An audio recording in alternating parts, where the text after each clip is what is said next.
Estamos aqui no estúdio, o que é um prazer, com Mártios Sávio Lobato, advogado com atuação em Brasília. Um prazer, Mártios, recebê-lo aqui no programa Diálogo da TV Cid Petro. E uma oportunidade porque o Mártios, ele é o advogado que faz a defesa do Henrique Pizzolatto. O Pizzolatto, o país conhece, do Banco do Brasil, e que foi arrolado no processo do Supremo Tribunal Federal, um processo tido hoje pelos mais conscientes neste país como um julgamento de exceção. Esse ponto de vista eu também tenho, Mártios. Então, primeiro eu procurava saber de você qual é a situação hoje exatamente, já que tem os embargos declaratórios já vencidos e os embargos também infringentes praticamente vencidos nessa data. O que é que você nos fala disso? Olha, bom, em primeiro lugar agradeço aí o convite de estar aqui na TV do Cid Petro, que são momentos que eu chamo de horizontalização das informações, né, para a gente quebrar essa verticalização e estrutura formal e autoritária que a imprensa tem tido. E é um prazer estar aqui com vocês para tratar desse processo especificamente, que tirar um pouco a mistificação que tem dele, que foi imposto como o maior processo de corrupção do país, de um partido político. Como você falou, eu atuo na defesa de Henrique Pizzolatto, que é um ex-diretor de marketing do Banco do Brasil, foi condenado a 12 anos e 7 meses de regime fechado, por supostas liberações de valores contra crime de administração pública. Hoje, especificamente, depois de feito o meu segundo embargo de declaração, que venceram, e os embargos infringentes que outros colegas fizeram de outros réus, aguardaremos aí esse julgamento dos embargos de declaração para posteriormente discutirmos eventuais embargos infringentes, né, para minimizarmos o que você colocou muito bem, de um julgamento de exceção. Né? E quando nós falamos de julgamento de exceção, nós não estamos falando de julgamento só porque é exceção, porque é um julgamento eminentemente político.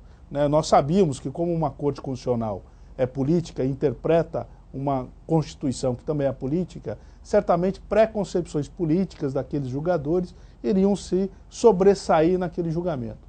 Mas nós falamos de exceção porque tem uma questão muito mais grave, que é não analisar as provas dos autos. Né? Mais do que você ser condenado sem provas, é você ser condenado a partir de provas que você produziu a sua inocência. Exato. Né? Então, esse que é o grande problema e esse que é o grande desafio de uma Corte Constitucional brasileira, de quebrar os nossos direitos fundamentais, que é o amplo direito de defesa. Quer dizer, nós temos provas robustas, fortes, e que sequer foram contestadas pelo Ministério Público e sequer foram contestadas nos votos dos ministros, porque eles se negam a citar as provas. Eu estou fazendo o meu segundo embargo de declaração, pedindo para que eles falem de documentos que estão nos autos, que demonstram a inveracidade das afirmações da denúncia, e eles não analisam. Mártios, há hoje, passado um ano e pouco, um consenso, as pessoas falam, artigos foram escritos, a sobriedade também tomou um pouco conta desse debate todo, e que houve um nítido e claro objetivo em pegar o Pizzolatto. Você concorda com esse ponto de vista? Com certeza, porque se essa tese do desvio do dinheiro público é o pilar da tese desse processo da Ação Penal 470, que é vulgarmente chamado, inclusive, pelos integrantes do Ministério Público como mensalão. E por que isso? Porque sem a existência de um dinheiro público, não há crime contra a administração pública. E aí, realmente, a discussão política que deveria ser feita, que a existência de um caixa 2, ou seja, de um dinheiro não contabilizado para pagamento de dívida de campanha, ele foi apagado, ele tinha que ser apagado. Até porque sabe-se que isso é comum e recorrente na política brasileira secular. Desde o descobrimento do Brasil, nós sabemos que existe caixa 2 em campanhas.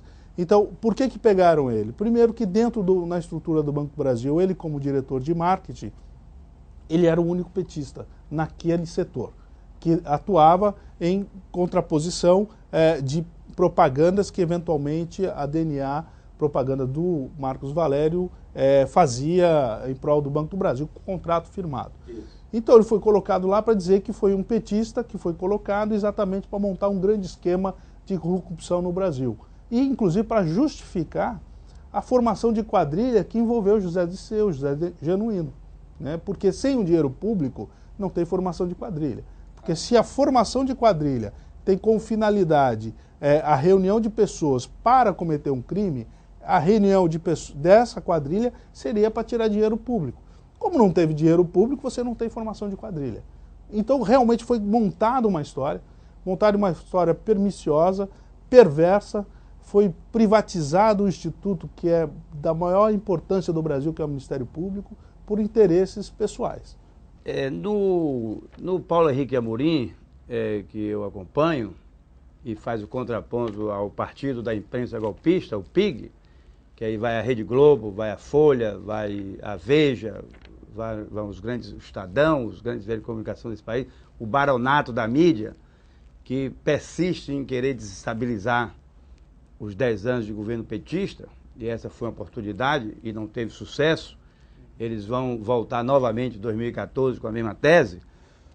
Lá ficou em vários documentos relatados pelo Paulo Henrique, documentos esses que não foram avaliados do ponto de vista jurídico pelo STF, como você mesmo falou, em que prova-se que não houve dinheiro público nesse negócio e que, além disso, quem mais recebeu o tal do bônus foi a Rede Globo. Exato. É isso mesmo?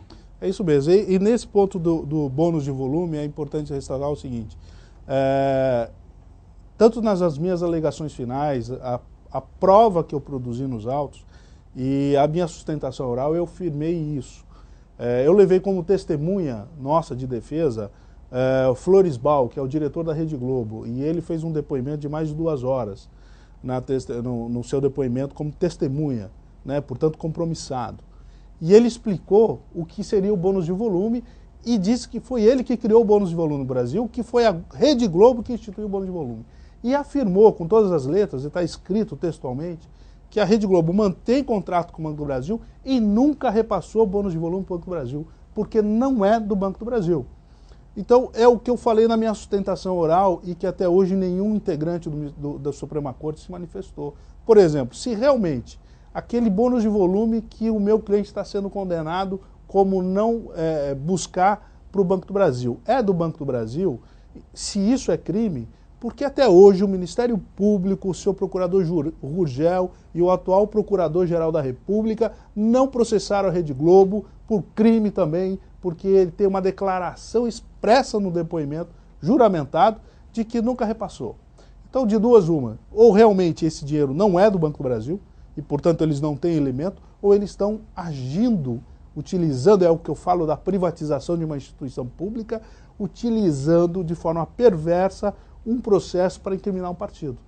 Porque a Rede Globo confessou, eu mostrei lá que mais 5 empresas confessaram que nunca repassaram o dinheiro para o Banco do Brasil, porque não é o do Banco do Brasil. O Tribunal de Contas da União fez um julgamento na véspera do julgamento do mensalão, que foi desconsiderado, absolvendo as empresas, porque afirmando que o bônus de volume não era do Banco do Brasil, e isso tudo foi desprezado. Por isso que eu falo que o lado mais perverso de um julgamento de exceção não é um julgamento político, por preconcepções políticas, é não analisar a prova. Né? Mais do que você ser ouvido, é você ter a garantia daquele juiz vai ler e justificar a sua prova.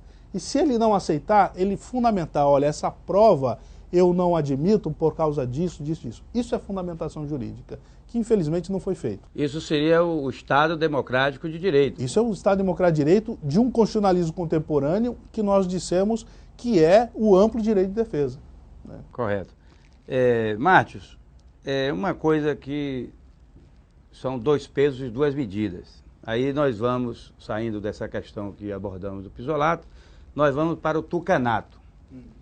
Essa coisa emplumada no país, derrotada várias vezes, persistente. E aí tem o mensalão mineiro, que não anda para lugar nenhum, guardado a 7 chaves, e mais recentemente tem o escândalo dos tucanos em São Paulo. um negócio avassalador, abalaria qualquer instituição de poder nesse país, e com um absurdo mais recente, que o Grandes, um procurador,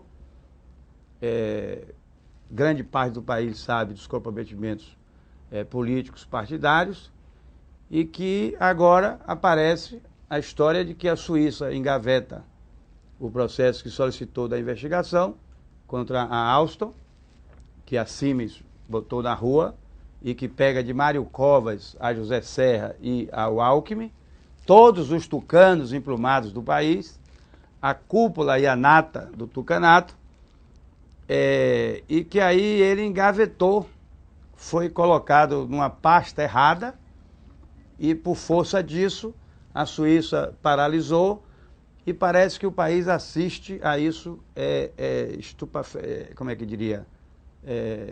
Não é nem com surpresa, porque partindo desse ambiente e dessa mídia que não trata essa questão da mesma forma como tratou as questões relacionadas ao PT, fica nisso. Qual é a sua avaliação aí desse imbróglio do tucano com a Alstom, com a Siemens e com o período que é de todos os governos paulistas? Veja, você tocou, Sobral, em duas questões que são muito caras para o Brasil e para a sociedade brasileira, que é uma a questão da liberdade de imprensa, né? A mídia, a grande mídia se posicionando frente a e protegendo segmentos e setores da sociedade, e outra é a quebra, novamente, da utilização da instituição democrática que é o Ministério Público com relações privadas. Então, esse caso aí é emblemático, essa questão. Quer dizer, o chamado mensalão tucano, ele é anterior ao que chamam de mensalão do PT, né? E, no entanto, o próprio ministro Joaquim Barbosa, que foi relator desse mensalão também, praticamente engavetou o seu andamento, não deu o mesmo tratamento igual a esse processo. Portanto, por isso que até hoje não foi julgado. E também demonstra o seguinte: quando você pega um procurador da República com atuação em São Paulo, em que você constata que depois de a Justiça da Suíça requerer documentos, depois que o Ministério da Justiça do Brasil faz 3 ofícios a ele requerendo o andamento do processo, e ele diz que simplesmente, aspas, esqueceu numa gaveta, quer dizer, essa gaveta realmente deve ser muito profunda para que ele não consiga ver aquele processo lá embaixo. Isso é a privatização, né? E que a imprensa, ao mesmo tempo, não usa com a mesma intensidade e força como as críticas eram feitas a outro segmento da sociedade. Correto. Aqui é a questão da liberdade de imprensa. Por isso que quando a gente fala que existe uma condução ideológico-política por parte da imprensa, isso é real. E quando a gente fala que realmente é o momento de estabelecer e debater com a sociedade, dentro do Estado Democrático de Direito, o marco civil regulatório para a imprensa, isso não é censura. Pelo contrário, eu tenho afirmado que isso é a lei que liberta. Porque hoje nós estamos escravizados por uma conduta pessoal, autoritária e segmentada de detentores do poder da mídia.